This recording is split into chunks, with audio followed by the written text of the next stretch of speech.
Assalamu alaikum and very warm welcome to all the viewers on my YouTube and Facebook channel. In today's video we are going to talk about the recent political developments in Middle East.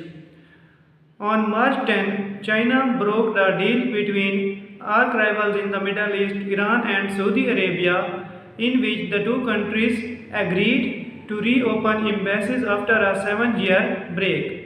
It was a very positive development and it is a very crucial diplomatic win for China in Middle East, as China's arch rival USA does not want Saudi Arabia to come close to an anti-America Iran.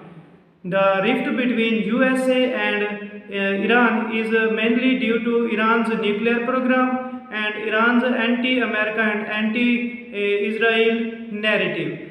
And another cause of rift between West and Iran is Iran's support to Bashar al-Assad's regime, which America does not want to exist anymore.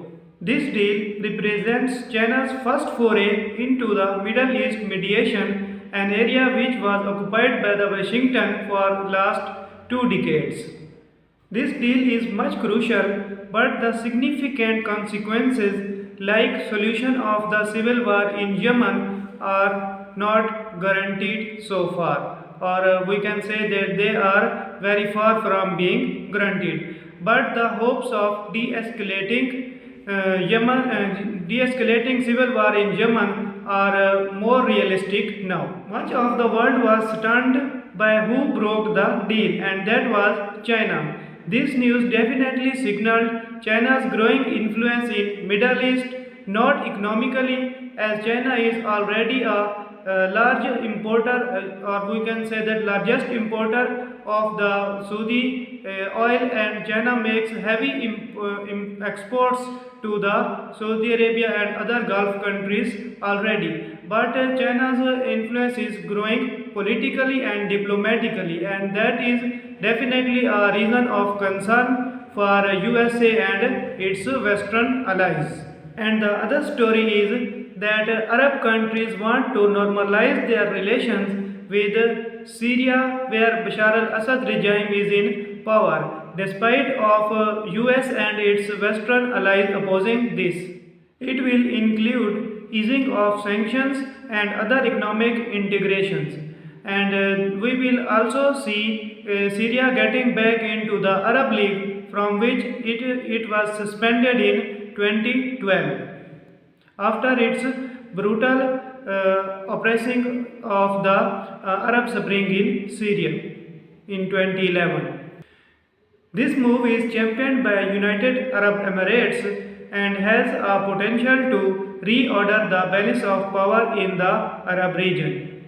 Last Sunday, Syria's President Bashar al-Assad and his wife arrived in UAE for an official visit. UAE's President Sheikh Mohammed bin Zayed Al Nahyan welcomed the couple in the capital of the UAE, Abu Dhabi, and issued positive statements about reconstruction of the relationships between the two countries and development of the two countries on the Twitter. This will definitely help Syria to re-establish its position in the Arab world and regain its legitimacy in the among the Arab nations. UAE's Foreign Minister Sheikh Abdullah bin Zayed Al Nahyan became the first senior Arab official to visit Syria after the earthquake. And UAE also announced very large amount to help Syria to re-establish the earthquake areas.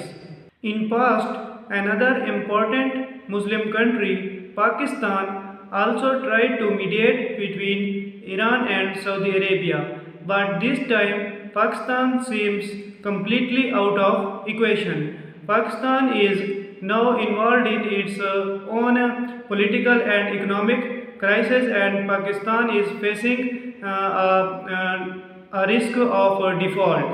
And in geopolitics, Pakistan's role has become much lesser than it was in past. It is a matter of concern for Pakistan, and Pakistan has to re-establish its position, and for doing this it must have to deal with its economic and political crisis. So that's all for today's video. I hope that you liked the video. If you like a video and want to see more videos like this, then subscribe our channel, like and share the video. Thank you.